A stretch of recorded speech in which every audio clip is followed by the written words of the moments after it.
Good morning. This is Valvoline Harity broadcasting from beautiful St. Petersburg, Florida.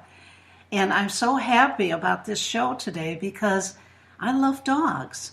And most of the people I know love dogs too.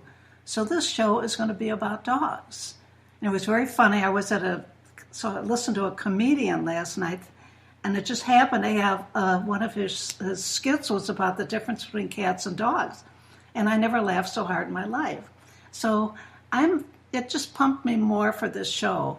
I've got a wonderful guest, which I'm going to introduce to you shortly. But I first want to honor my sponsors, United Parcel Service, UPS, at 2nd and 2nd South. It's a full-service UPS store. It has absolutely everything you could ever want. You can get a mailbox there too, by the way. You can have packages delivered, and they'll hold them for you. You can get your passport photos taken. They have all kinds of packaging, and now they happen to be open on Sundays now. So there's a lot of people that only can do things on the weekend, so having them open on Sunday was a really smart business decision. So go there, and they're very, very customer conscious. This is UPS at 2nd and 2nd South in St. Petersburg, Florida. And so there we are. So thanks, UPS. The other thing I wanted to do for the newbies on the show is talk about the show itself. It's called Let's Talk Life, and it's built around the 8 life areas. And the 8 life areas are self, family, relationships, spirituality, community, health, work, and play. And often when a guest comes on the show, it really is that we're talking about more than just one thing. A lot of people come and say, I want to talk about community. Tyson Grant, over at Park Shore Grill, wanted to talk about sustainability and in the community. But today's show, I think, is going to be more about relationships, work, play. It's a combination of a number of things, but it's a lot about family. So the title of this show is going to be Dogs as Family Members, or not. And we're going to cover that topic pretty comprehensively. So I'm going to talk a little bit about my doggie, because one of the things that happened when I met my guest, her name is Anna Cooke, and she's the editor and publisher and creator of The New Barker, which we all love. And we talked about dreams and dogs, and Miss Nina had just passed, and as many of you know, she tore my heart right out of my body when she died. And but I was so happy to have her in my arms. I was so happy to be there when she crossed the bridge and hold her and say wonderful things to her. It was a very emotional thing. And she'd only been sick about 4 hours. She died of congestive heart failure. But she had symptoms that they were so small. I had a cold. I thought she had my cold. Doesn't matter. What matters was it was her time, and I was able to be there with her, and she didn't suffer terribly long, which I was grateful for. So there's Miss Nina, and then we started talking about dogs and dreams and people and family, and all those kinds of things kind of rolled into one. When you have a good girlfriend conversation, you cover a lot of territory, and we covered a lot of territory. But I knew that Anna was involved in something called Just One Day, and it's an initiative. I'm going to let her talk to you about it. It's an initiative that very few people know about. And she's going to talk about Just One Day. She's going to talk about the next issue of The New Barker. And we're going to talk about dogs as family members and the problem with, an overabundance of unloved pets or pets that are not family members, that are seen as just objects. And, the show is going to break your heart, and it's probably going to raise your spirits at the same time, because it's a real mixed bag. It's truly a mixed bag. So I want you to, pay attention, and don't forget, when the show is over, after it's broadcast, we're going to put it on the website. I'll send you a link. and you'll be able to download it onto your desktop. So you'll be able to hear it more than once, as often as you want. You don't have to download it on your desktop, but you can keep the link and play it whenever you want to, because it's an important message, and this is an important topic. And I had two very good friends recently lost their animals, and they're lovely dogs, and their hearts broke just like mine. And I think about them a lot. I just do. So the show is for you, Susan and Gabriella. I'm thinking of you. So, okay, I'm going to take a brief break, and then I'm going to introduce Anna Cooke. Okay, we're back. I'm really excited to know Anna Cooke. Like I said, we stumbled across each other. I'm not sure how. I've been reading her magazine. I've read it for quite a while. But I think she'll tell you how if she remembers, because life gets to be a blur for me. Unfortunately, I don't know if it's age-related or it's just too many things on my plate. But Anna is a really interesting woman. First thing that I love to find out about her, which we'll all appreciate being native Floridians or living here, is that she was a mermaid at Weeki Wachee. And how cool is that? I think that's so cool. It's something I always wanted to do. So I'm excited to meet an actual mermaid from Weeki Wachee. And and earlier, by the way, we're talking about synchronicity off the show. That brings up how she met her husband. And I'm going to let her tell that story because it's definitely related. So as time went by, she went into advertising. And as she got her feet wet in advertising, she became an art director over time. She's very creative and talented.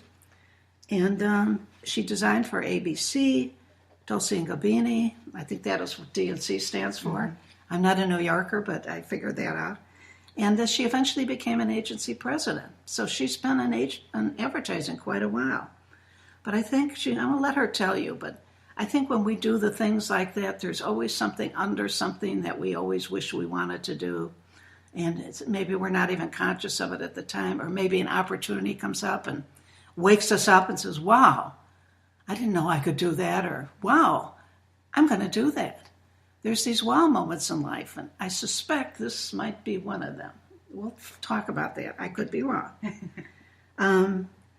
She's gotten awards, and for the New Barker is incredibly classy magazine. I think, frankly, I found it to be equal, if not superior, to like the big boys out there. So I'm very, very happy to be interviewing her. And also, we started something about dreams. It's going to be in the next issue. So she'll talk about that. So there's a lot going on today in this show. So let's get started.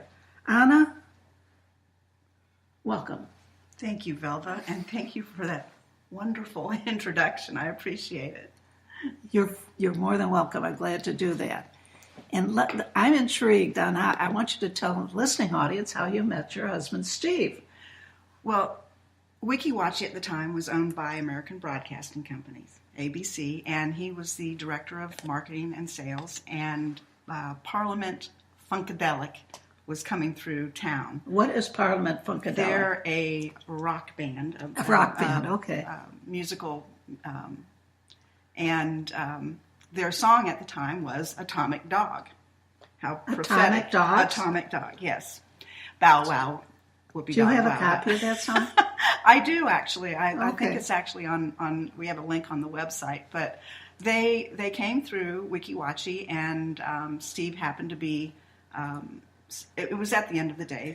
He happened to be there. They wanted to dive in the spring, and so they dove in the spring, but they needed a couple of mermaids to accompany them on the dive. They were inexperienced divers, so we took them down. Did they dive like with scuba gear, or did they dive with? It was a free dive. They just did dive. a free dive. Okay. Yeah, and you were speaking of your ear. I think one of them probably did not clear their ears properly, but that's another story. But that's how Steve and I met. I had been working as a mermaid, as a swimmer, performer, and Steve was on the marketing side, and we met then. Okay. But again, I don't want my listener to have this question hanging. We were talking about my ear because I suffered ear damage scuba diving. So I don't dive anymore. But I had some wonderful, wonderful experiences. And maybe someday we'll talk about mystical experiences with animals. I'm starting to think about having like a whole series on animals because there's so many interesting stories about them. So anyway, that's when she referenced my ear. That was what that was about. Okay. that was mystical. Yes, it was. So we met. We moved on from Wiki Watchie and got into advertising, moving the story along. We have had dogs in our family, and with the advertising agency, had a retail client, a dog boutique, and she kept dropping the hint, you really should put together a dog magazine. And here we are, 12 years later. It's the new Barker Dog Magazine. Steve, at what point did that idea catch? What was the decisive factor on your part? Well, we did some focus groups. We talked to some businesses to see if there was a need in terms of an advertising vehicle. Would people support it from an advertising standpoint? Would people support it from a subscription standpoint? And yes, I mean, it was a resounding positive on both of those factors. Well, you were very smart because I owned a newspaper, a sports newspaper back in Chicago called Racquetball Today. And it was focused strictly on the racquetball industry. I was very active in it back then. But I was shocked to learn how many newspapers and publications fold. Mm-hmm. There's as many as restaurants. I mean, it seems like those two career paths have the highest risk. Very much so.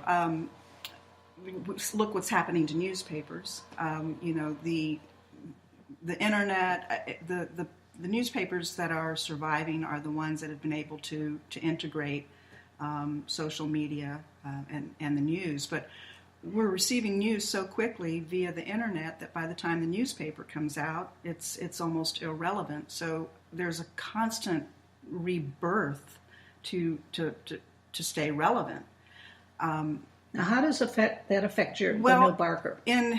With regards to the new Barker, we're a niche publication, and those publications are doing really, really well. The niche publications, one of the biggest publications that's doing, or industries that's doing really well, is hobbying, and so there are publications that are thriving to support the hobby business, crafting and yes. and albums. So dogs, people love dogs, people love pets. So we're a niche publication, niche from the subject matter, and then niche from a geographic situation where we cover everything in Florida, everything about dogs and the people who love them. It's all Florida connected. Okay, and that's I think is a big contributing factor to our success, because people who read the magazine may know somebody that they're reading about. They'll definitely know of a location. They'll recognize the location. Maybe they haven't been to that location, but the story inspires them to get in the car with your dog and travel, see the state, see where to play, stay, dine, have fun with your dog. Miss Nina and I took a road trip.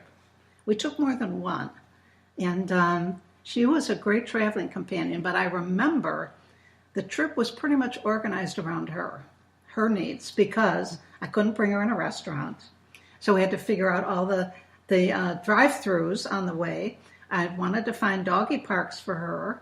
And she was heat intolerant, so I had to make sure that she was in the shade in the car. But she figured that out herself. When it got too warm, she would jump in the shade herself. But we drove from St. Pete to Key West. Great trip. It was a great trip. And we even stopped at Everglades City, which I love. I don't know why I love that place. And she was a great travel companion. And I loved taking her on road trips. It was like an adventure. It added to it. I think when you travel with a dog, you really do see the world differently. When we're traveling for ourselves or even with our human counterparts in the family, we're focused on something else. But you were focused on Nina's health, well-being, and happiness. And so you, I think, appreciated the trip through Nina's eyes. Yes, because there's some pretty cool doggy parks out there along the West Coast. Yeah. And then, like you said, you couldn't take her to certain restaurants, but it made you expand and find restaurants perhaps that were dog friendly, eating outside, just finding other ways to discover Florida with your dog. I'll tell you another benefit that I found. Usually I've got the pedal to the metal, and I'm going from point A to B. This trip had such a leisure element to it because I had to stop so many every 3 hours or so. The whole trip was more like a journey instead of a trip because of having her with me and having to accommodate all of that. Right. It's John Steinbeck's book, Travels with Charlie. The same thing. He traveled. He did a journal. It's a great book, and he traveled with his dog. He saw America with his dog through his dog's eyes, and when you travel with your dog, dogs just kind of decompress us. Their presence decompresses us. They make us slow down. You were probably thinking, I need to slow down. I need to take care of my passenger. So with slowing down from a vehicle standpoint, it made you slow down in, I think, other areas. They live for the moment, and they help us live for the moment because we're so busy traveling. There was a very cool dog park in Naples, I might add, if you're ever taking your dog down that way. But it's findable. Another thing is doing the homework and the research for a trip like this. You find out a lot of things you didn't know. But you've inspired me to think about doing shows on dogs and travel. Yes. Because summer's coming. Summer's here, actually, at least in Florida. And a lot of people want to travel with their pet. Mm-hmm. And there's a lot of pet-friendly places now that weren't there in the past. The hotels, the resorts that are recognizing it are really seeing a boon in families traveling with their pets. And I mean, this state alone, just in Florida, there are more than 1 million households with dogs. Wow, that's a lot. That's a lot. And a lot of us have more than one dog. I was going to say, I know a lot of people with 2 dogs. Mm-hmm. And so we enjoy traveling with our dogs. There's the Fontainebleau in Miami. They have a great program called Blue Adopts. And so they're working with the local shelter, the Humane Society of Miami, and they bring an adoptable dog in once a week. They parade the dog around, adopt me, and it's more of an internal program. I think they've adopted out 60 dogs, and it's all employees. Love the program. So it's things like that where I look for businesses that go beyond saying, "Oh, we're dog friendly," because you can be dog friendly, but are you really? No, the businesses that say we're dog friendly and then charge $100 a night for you to have your pet in your room are not dog friendly. They're dog greedy. So let's just make that perfectly clear. And you reminded me of something. I was in New York. It was a very cool hotel, and I can't remember the name of it now. But when I checked in, he said, "Would you like a goldfish in your room?" Oh. And I looked over, and there's 3 or 4 beautiful bowls with beautiful rocks in the bottom, and there's a goldfish. And I said, absolutely. And I can't tell you, having that goldfish, that little tiny entity in my room in this very ultra-modern, sexy hotel, I said, hey, I'm going to bed. You start chatting with this little creature because, they're there. And to wake up and see it happy in the bowl and everything. I know I'm sounding silly, but here I am in New York, and it's not that warm and fuzzy there. The hotel was very cool and sort of, I wasn't in a country inn, let's put it that way. And it felt good to have this little creature there sitting on the desk. That's a great idea. Yeah. That's a great idea. So again, there are some hotels that do that with dogs. They bring dogs and cats in and let people connect, because when you're traveling, if you're traveling on business, you miss your pets at home, and so there's a connection. Definitely. So I think this is really interesting. It's kind of off where we started, or where Anna and I started talking about this show, but it's raised the opportunity to do another show. So that's the cool thing, and that's what serendipity and synchronicity is about. It's about the coming together of things that spark other things. It's very Jung was a huge believer in it. Matter of fact, he coined the term synchronicity, and about all these elements coming together and sparking something new. And it was the relation of what he called the transcendent function, which simply means an idea merges with a feeling, and it creates a third. And it's part of the creativity. But synchronicity is part of that.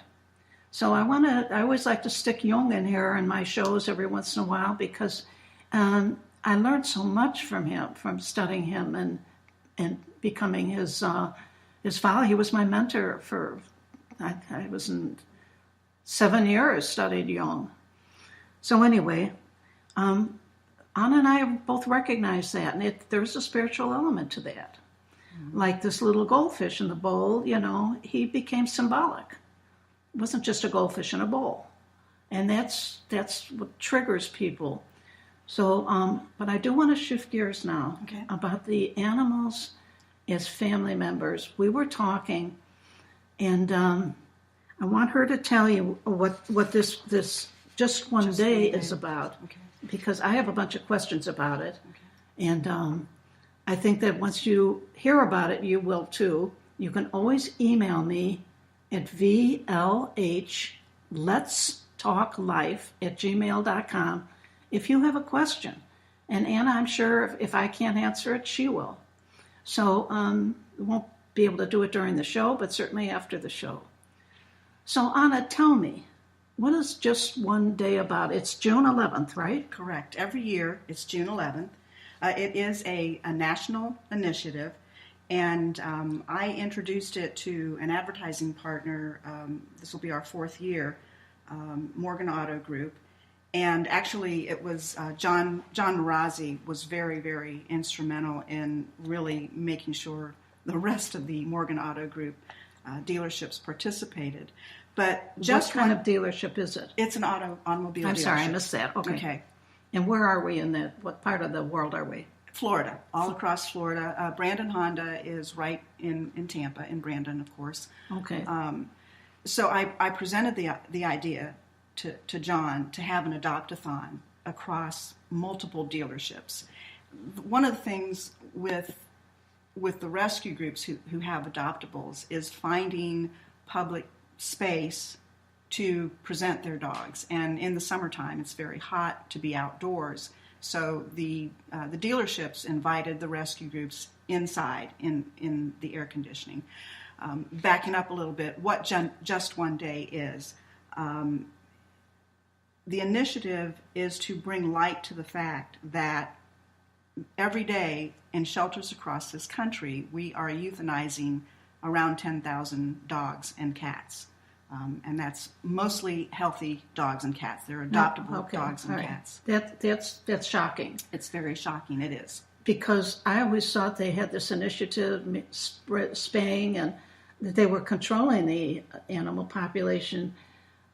People would, if they caught a feral cat, they would bring it in and have it neutered. And I know there was a feral cat at the Hilton across the street for as long as I've lived here, until the rowdies, cleaned her area up where she would have her babies. And I mean, every cat in the neighborhood looks like her, just about.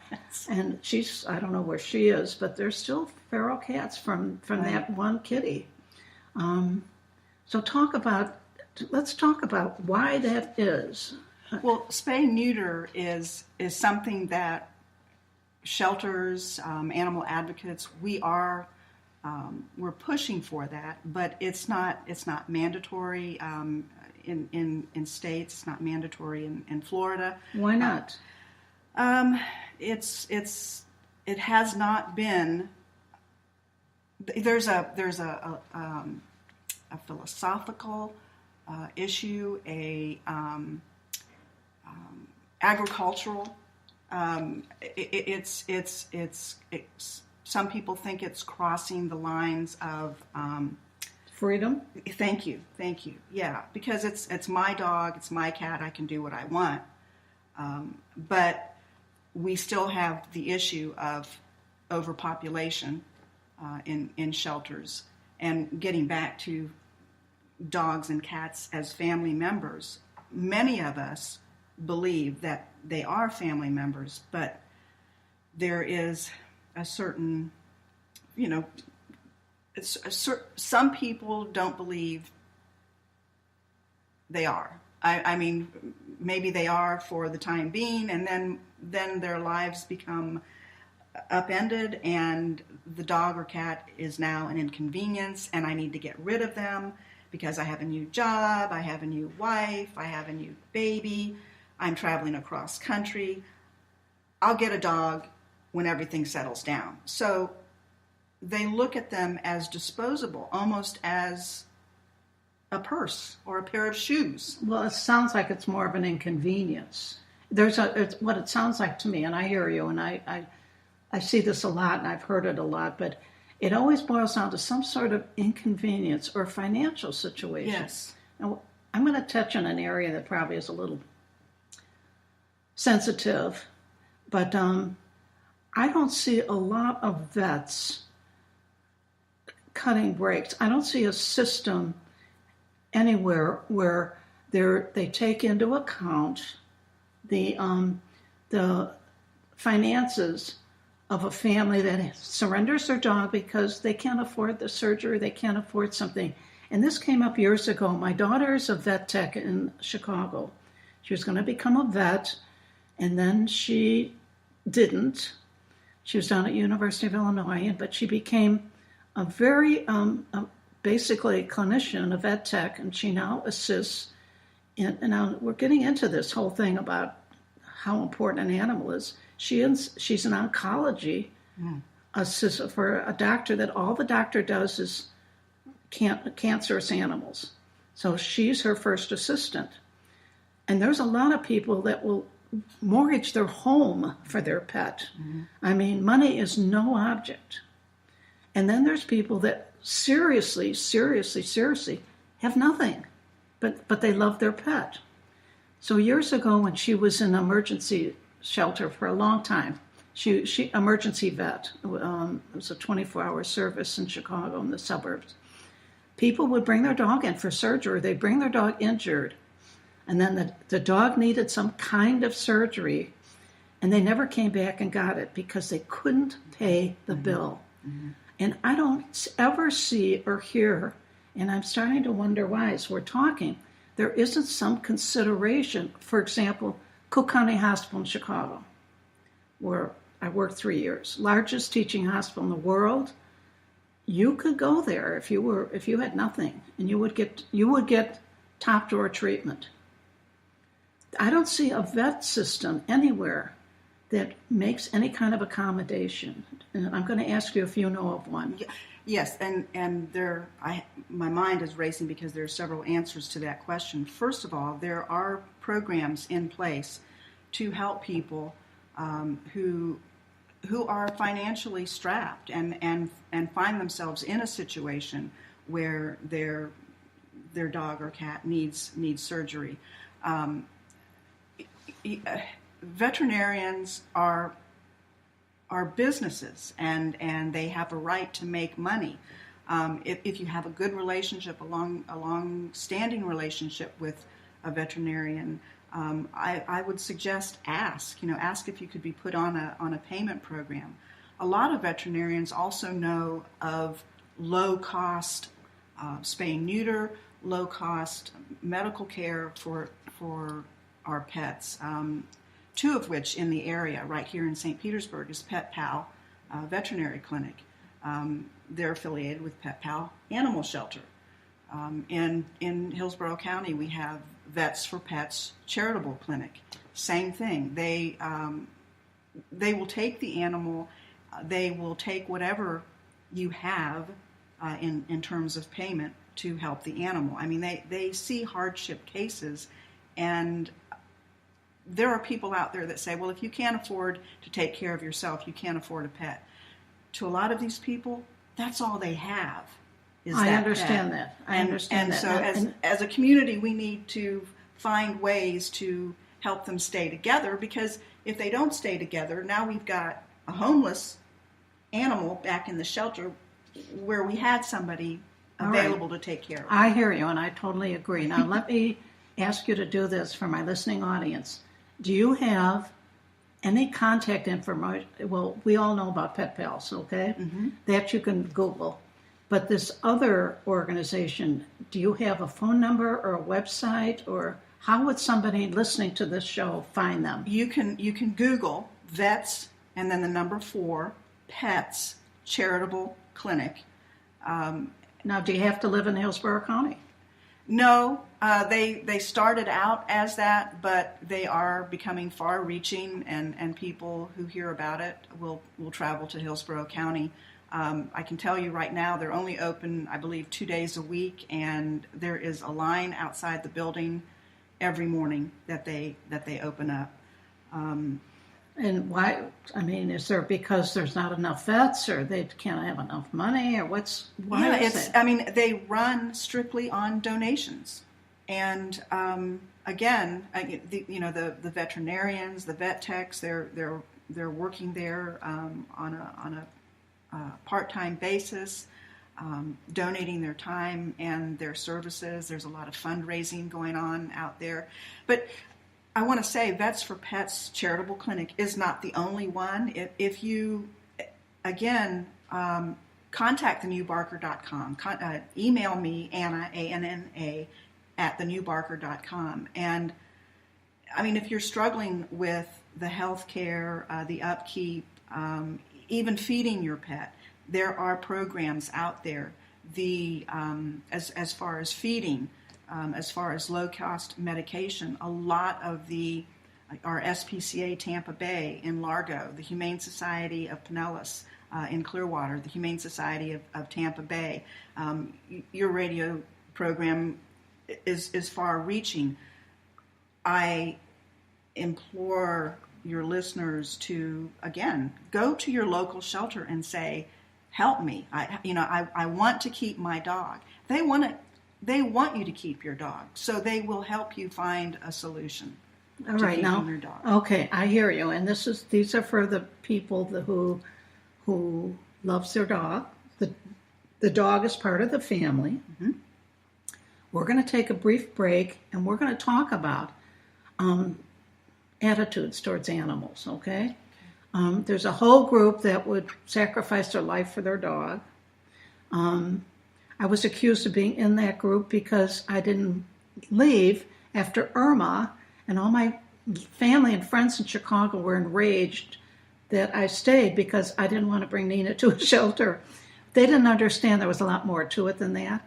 But, when your animal becomes part of your family and they're completely dependent on you, just think of a baby that never grows up, They're completely dependent on your largesse and your care. You have to make these decisions and these sacrifices. When I rescued her, I really thought long and hard about how that would change my life. And it changed my life tremendously, but I'll never, ever regret it.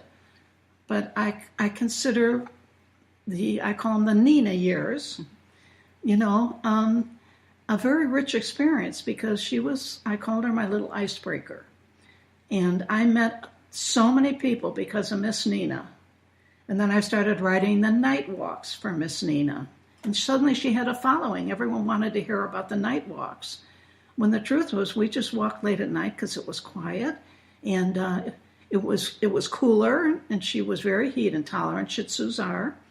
And it was fun to explore the city at night. But as she sniffed along at what I call 1 mile an hour, okay, sniff, sniff, sniff, sniff, sniff, I'm looking around and I suddenly decided I was going to try to do night photography. And it became our little adventure at night. And the interesting ones, I would write about. And by the way, I'm going to be writing an ebook. I'm probably going to have to get a GoFundMe to do it because it's expensive. Mm-hmm. The ebooks, not per se, but getting the website, getting the marketing, getting the promotion, all that stuff. But the point is, they become part of your life 24/7. Then we have the other group. And so we're going to, after a break, I'm going to ask Anna to talk about both groups and how they, and it's probably a lot of culture, a lot of psychological, a lot of belief systems, but animals are not objects. They're living and breathing. And we're going to talk about that. We're just going to take a quick break.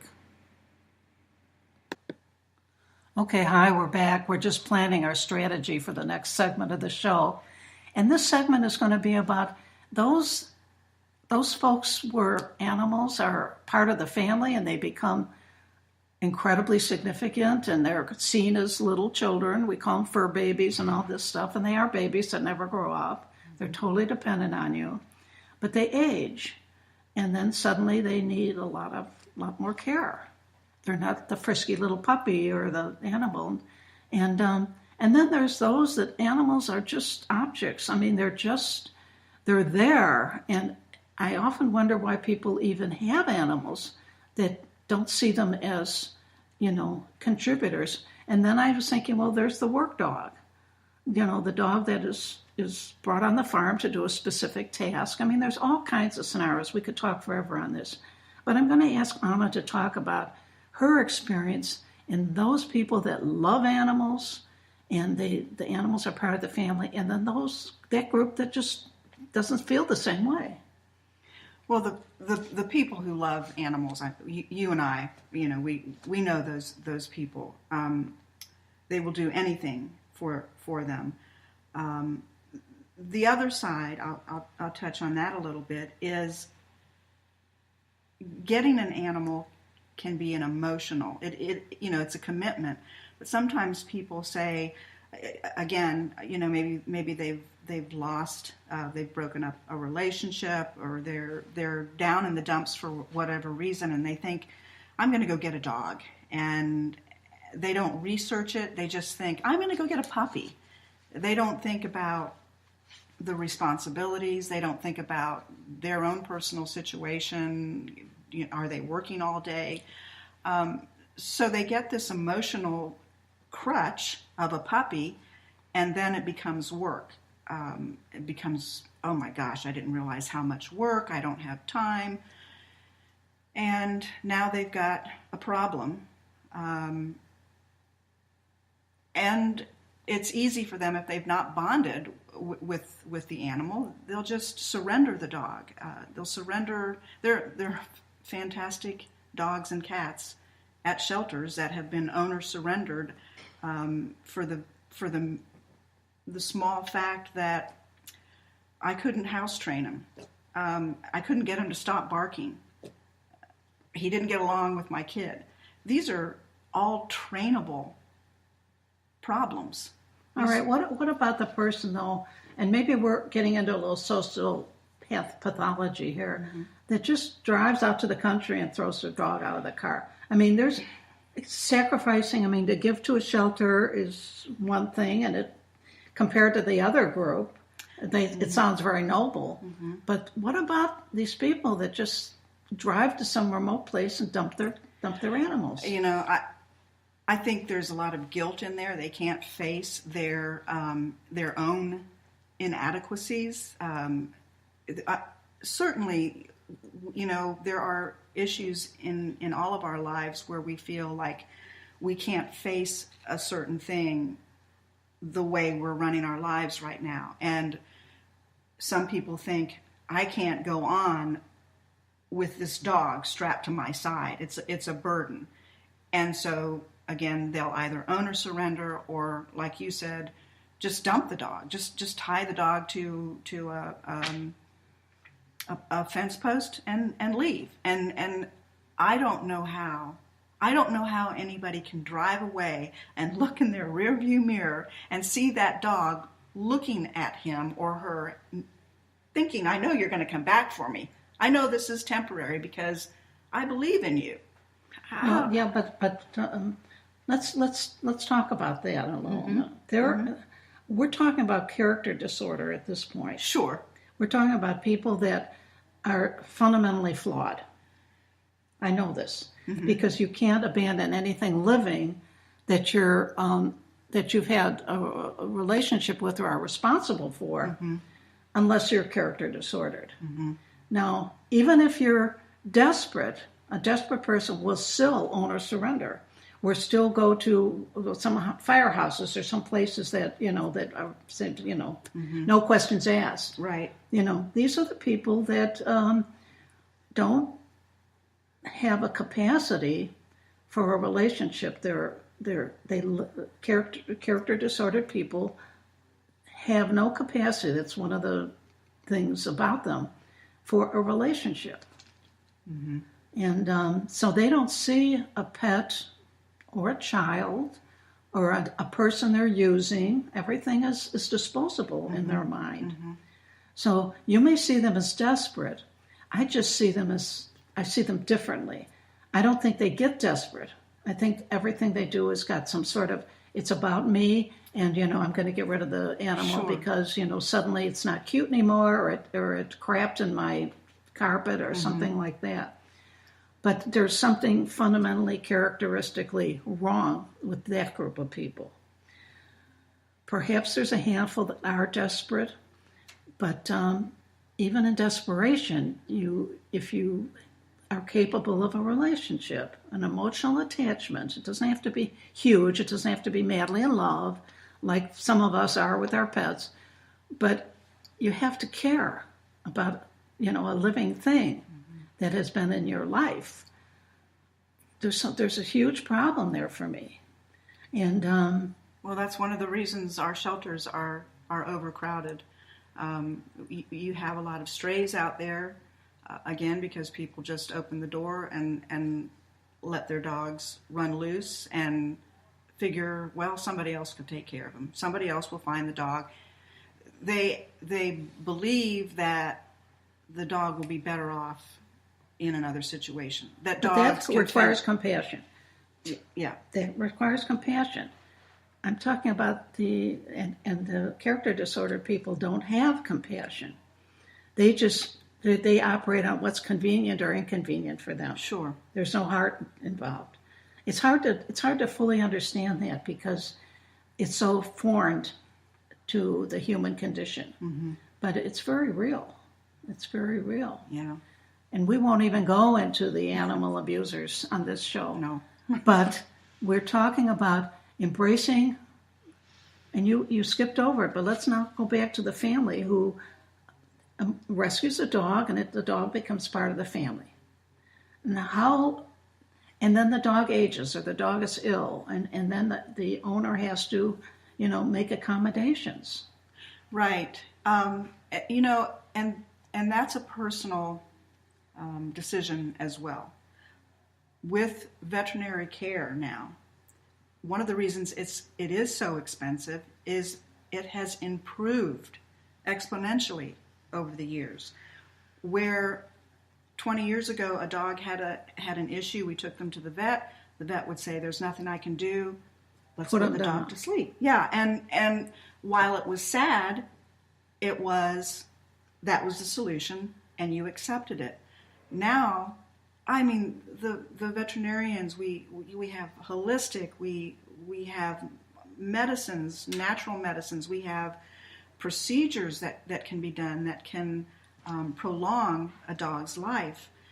When a dog has cancer that may be terminal, when a dog becomes senile, old, it's a decision that we have to make. Dogs don't live as long as humans. And I think that, again, it's a personal decision. If you want to seek treatment and you can afford it, wonderful. And if you can't, and you feel that the dog's life is not going to be enhanced by this continuation of treatment. That's what I was going to talk to you about. Right. That would be the decisive factor. Correct. What will happen next? Yes, what will happen next? Yeah. And I think we all have to be pragmatic. In our thinking of this, even with ourselves. I think if I am diagnosed with terminal cancer, what would I do? I wouldn't want to put my family through the financial and emotional and physical stress of this. So this is something that, again, it's a personal issue. We weigh and talk to each other about this. Yeah, and that's because we're rational and thinking people. Mm-hmm. But you have an animal that all they know, and I remember when I had to make the decision about Miss Nina, mm-hmm. I said, well, what will happen if she continues to live? And the prognosis was so abhorrent to me. And the idea of Miss Nina spending the rest of her days in an oxygen tent, mm-hmm. would you believe that? I do. That just wasn't going to happen. So it was a no-brainer for me. But there are other situations where, you're sort of, but I think you always have to ask, and then what will happen? And you need to be very drilled down in your questions, mm-hmm. Because there's vets that, I don't care how wonderful they are, they're going to suggest medicines and procedures that are not really in the best interest of you and your pet in the long run. They're temporary things. Enhance the quality of life. Well, what does that mean? They can live another 3-4 months. Yes, but how will they live another 3-4 months? Ask the questions you would as if it's a person. Right. And get real detailed answers. Don't settle for vague things, lots of medications, suggested surgeries, that are really okay, but they're not going to bring your dog or your loved animal back to where they're living a quality life. So you have to be very suspicious and not to and question it, so you can make a decision that works not for your animal and you, because you're going to have to go through this with them. And what does that mean, and what does that look like? There's a million ways to look at this.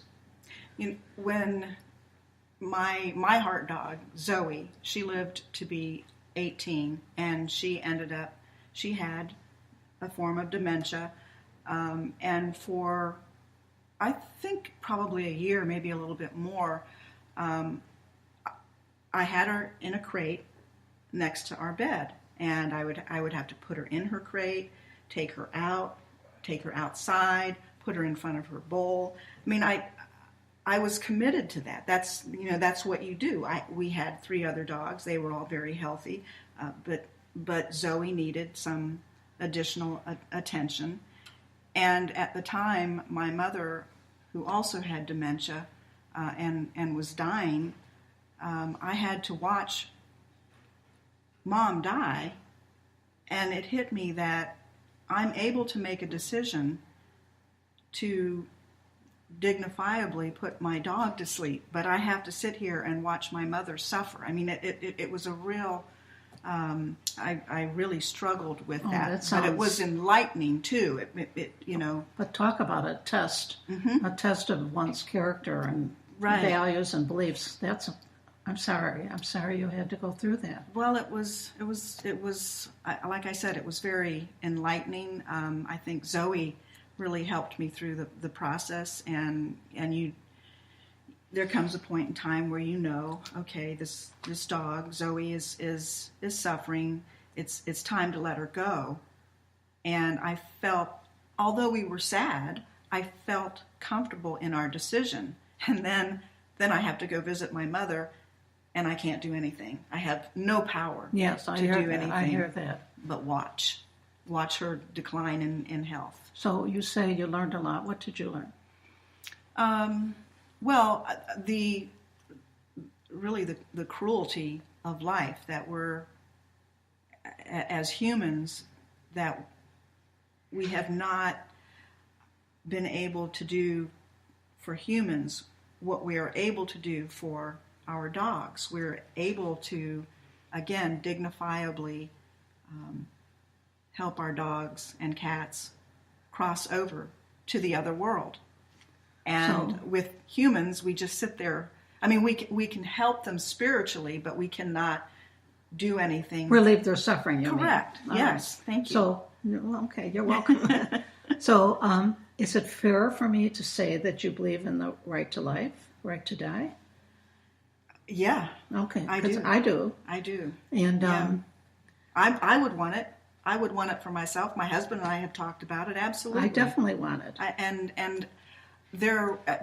I know we're straying a little bit, but my mother wanted it, and that's why hospice was such a wonderful program for that, because we were able to keep her in her home, in the home, and not strapped to any wires, not medicated. It was it's a natural evolutionary thing. Right. Thank you. Right.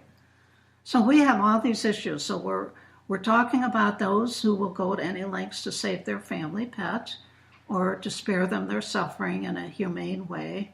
And then those who just leave them at the side of the road when it's an inconvenience and the dog gets too old, or life changes for the owner and they can't, they don't see the animal as a living thing. And I think that's the crux. So we have 10,000 animals euthanized every day. Every day. So just one day. Let's go back to that a minute. So just one day, again, is an initiative, an annual initiative to recognize that we are killing animals in shelters every day needlessly. And the initiative asks shelters to come up with a different way in a 24-hour period to save those animals, versus the solution to clearing the shelter today will be to euthanize 20 dogs or 100 dogs, whatever the shelter needs to euthanize. Animal services, their mission statement is to protect the public. So they have to take in every stray animal, every owner surrender. Do the math. You take in and you're not adopting out, it's going to get crowded. And something has to give. Okay, so just one day, it's fine. It sounds like a fine mission. But in reality, what really happens? Do the shelters say, okay? Tell me what happens. Absolutely. Every year, they have reached their goal. They have found ways across the country to adopt out 10,000 plus animals in a 24-hour period. Shelters just think they rethink their program for a 24-hour period. So the philosophy is, well, if it can be done in one day, then it can be done in 2 days, and 3 days, and 4 days, and soon 365 days. But in reality, it's difficult to do. I'll tell you what I look at things psychologically. I think it's a tremendous relief for these shelters to do it for one day because it makes them feel good. Mm-hmm. But I don't think they ever I can't imagine them shifting gears for the rest of the year. But this is just me. They've got this relief. They're not guilty for one day. How old is this program? I believe it's going into we're going into our 4th year. I think it's going into nationally its 7th year. Now, I think it's a wonderful program. Right. Don't get me wrong, but I also see the intrinsic rewards of doing this for one day. It's like writing a check for somebody and then saying, "Oh, I've done my duty," and then you go about your business. I think, and I like the idea, admire the initiative. I just wonder what's going to happen next. This year, we're doing something a little bit different. Again, Morgan Auto Group is very, very receptive to it. Rather than inviting shelters and rescue groups to the dealerships, it falls on a Monday. It was starting to become a little bit difficult because shelters and rescue groups are run primarily by volunteers who have lives, they work, they have families, so taking a few hours off on a Monday afternoon was difficult. So we rethought the process and said, why don't we, as a business, go visit our community animal services, the shelters that have the most, they have a very negative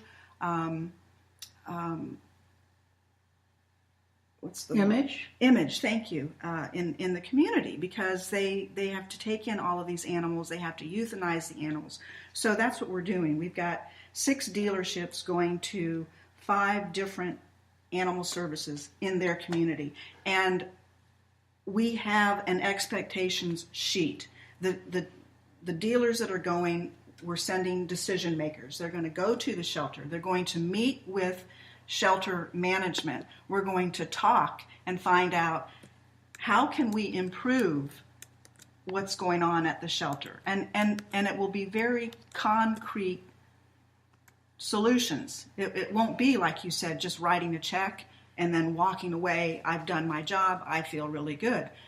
I want the shelters and Morgan Auto Group dealerships to get to a point where if the shelter has a situation where, they've taken in 20 dogs all of a sudden from a hoarding situation and they're stuck, they can call one of their partner dealership and say, hey, we need this, we need that, we need linens, we need food, we need. Well, now it's getting interesting. Now it's starting to feel like there's some teeth to this. Yes. Or longevity. Not just one day, 365 days of the year. So the dealership is willing to underwrite the expense of we're going to find out what the issues are. Yeah. If a shelter, maybe a shelter needs an area, an open area that needs fencing so that the dogs can go out and play. There's a fabulous program called Dogs Playing for Life, where they train shelter members to work with the dogs to get them to play. That costs money. Maybe money. Right. Maybe Morgan Auto Group will help underwrite that. Efforts that every day will help improve the environment at animal services. From an employee standpoint, from a volunteer standpoint, it trickles down to the dogs and cats getting out into the public, getting adopted, moving. I hear something. You. It sounds like it's going places. Let me ask you a question. This is beside the point, but maybe not. I was enchanted with the shelter somewhere, California. I can't remember where every dog had a chair. Oh, yes. And I would love to see some of the shelters here. I know the chairs are going to have to be rotated. I mean, they're not going to, it presents some problem, but I think it solves such a bigger one. Because what bothers me when I see, the shelter situation is the cold, hard floor. Mm-hmm. Now, I understand that they have to, maintain hygiene and all of that stuff. But if there could be a chair, if there could even be a little hammock, or if there could be something that the dog could, snuggle in, I really love the chair idea. It's a fun idea. I just caution, if you want to do something like that, go to your shelter and find out how you can help, and then follow through. That's a fun idea. It had legs on social media. It had a warm and fuzzy. But as you've said, what happens after that? Oh, look, that dog's sitting on a chair. Bye-bye. We need to continue because these problems, the euthanasias, the overcrowding, this is an everyday occurrence. So while the chair is a great idea, is it going to help? Well, it's going to comfort the dog. Right, which makes you feel good. Yeah, and I'm sure the dog. Right. But is it going to cause more work for the shelter environment, for the employee, for the volunteer? And yeah. So ask, get involved. You can do it once a month. You can do it once a week. You can do it every day. You can go to your shelter. You can ask to walk the dogs, socialize the dogs. That's when a dog remains in a kennel day in, day out, they will go stir crazy. And the longer they're in there, the less social interaction they have, the harder it is for them to become Okay, well, that's adoptable. good to know. That's good to know. I don't want to put you on the spot with this next question, but I think it's important. Mm-hmm. Is there, in your mind, what are some of the best shelters? Let's not talk about the worst ones. But there's got to be some shelters in your mind that stand out more than others. Well, the shelters that are limited intake are the shelters that they're warm and fuzzy. They're doing really, really wonderful work. But remember, they're limited intake. What does that mean? That means that they can say no to taking a dog in because of their space. They're limited. So what makes them good is that it's a controlled environment. They take in a certain amount of dogs. They work with those dogs. They vet those dogs. They get them adopted out. Then they bring in more dogs. Where animal services, again, they have such a low image in the community. My heart stands with those because they need help the most.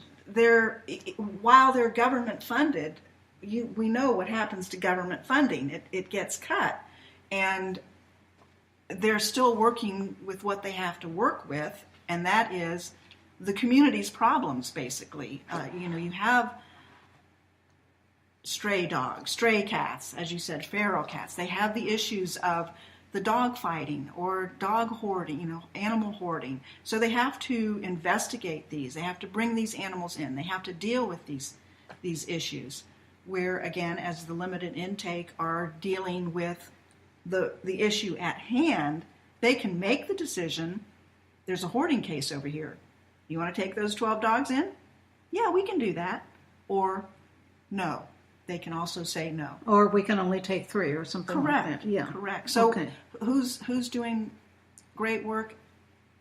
Everybody's doing great work. I believe every shelter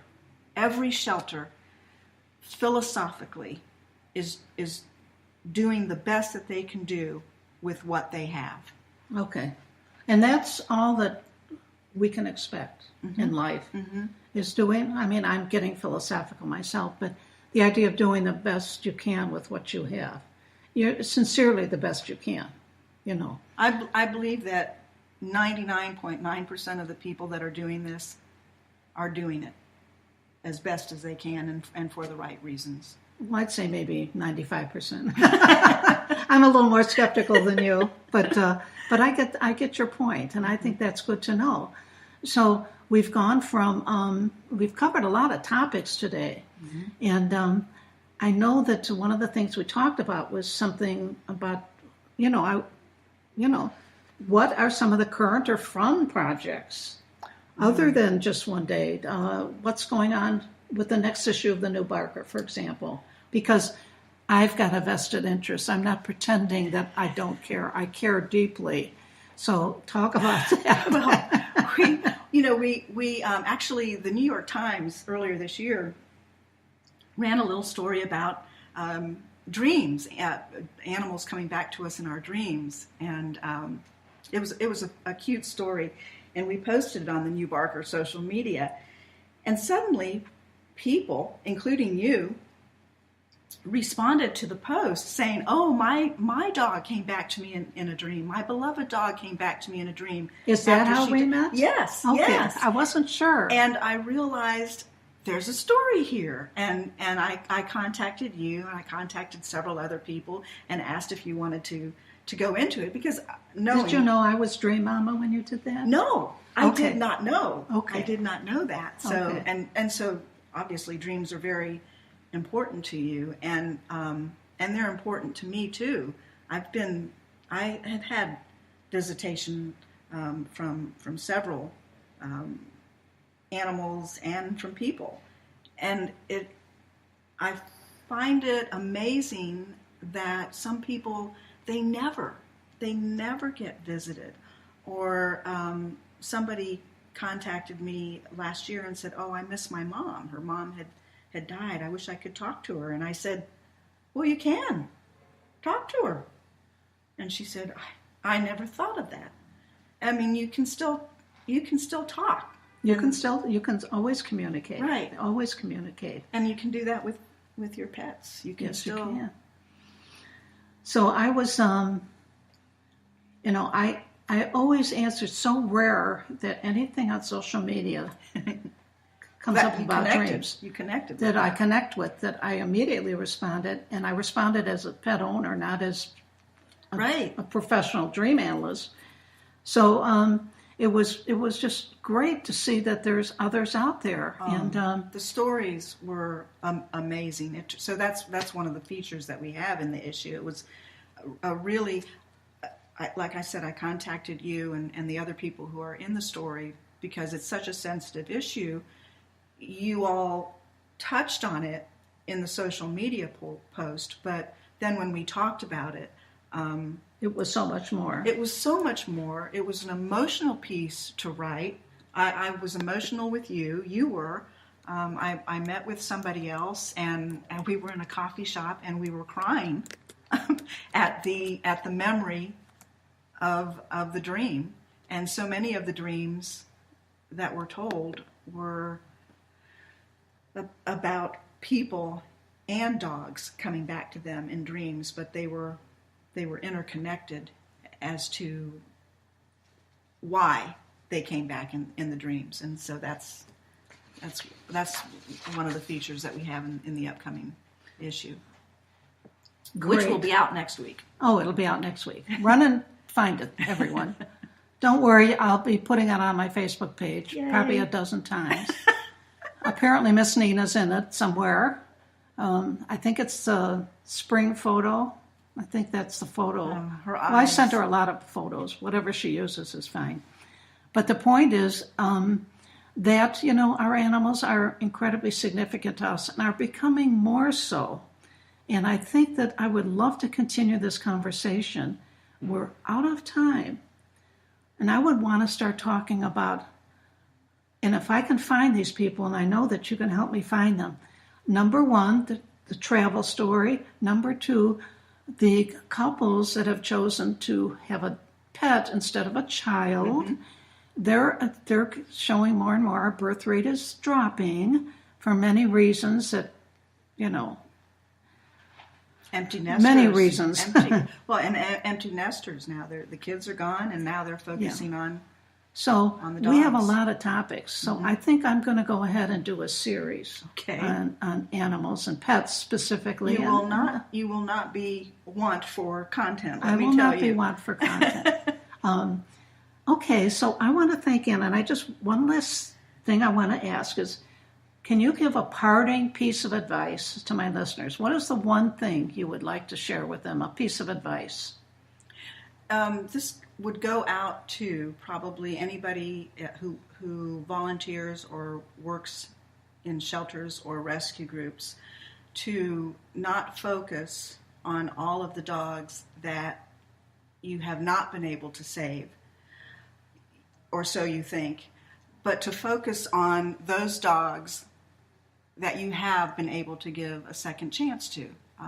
because those are your successes. Focus on your successes because that will enable you to continue doing what you're doing. Otherwise, if we focus on the negative, it's so sad, it's so overwhelming that you'll close up. So just focus on the good, on the saves, the success stories. Absolutely. I think that's good advice because I think we all need to do that and everywhere because I certainly could use that piece of advice, and I certainly think about the clients that didn't make it from addiction, and I think about them. I grieve for them. I don't know what happened to them, but I know I finally had to surrender because I think there's 3 that come to mind. I had to surrender my responsibility to them. I had to say at some point, I just can't help you anymore, unless you. And then the things I suggested, they didn't do, like go to AA or, whatever, because nobody can rescue somebody. They can help them rescue themselves. That's kind of my philosophy. Right. So I want to thank you, Anna. This has been a great show. It's like you said, a girlfriend talk. A girlfriend talk about a favorite subject. Mm-hmm. We were going to do more on animals, and I need feedback. I'm going to start seeking feedback. I need people to come forward. Everyone has been wonderful. When I did the Me Too, people came forward. I did the cancer series, people came forward. I know that somebody will come forward. And hopefully we'll get some sponsorship for the show because I can, do more with it if I got some sponsorship beyond UPS. But anyway, I want to say thank you for listening. You've been wonderful to listen, and don't forget, you can revisit this anytime after, the show closes. It'll be up shortly after that for you to link onto and hear again. You can also download it on your desktop or your cell phone or wherever you download stuff. Thank you. Thank you again, Anna. You've been wonderful. Thank you. And thank you, Joe, from UPS, 2nd and 2nd South in St. Petersburg, Florida, for being such a loyal, wonderful sponsor and believing in me and the show. And we're going to end with, of course, my favorite song, the song I love. I even play it when the show isn't on. Do you believe that? But it's just such an upper for me. So here you go, and thank you, and we'll see you next week.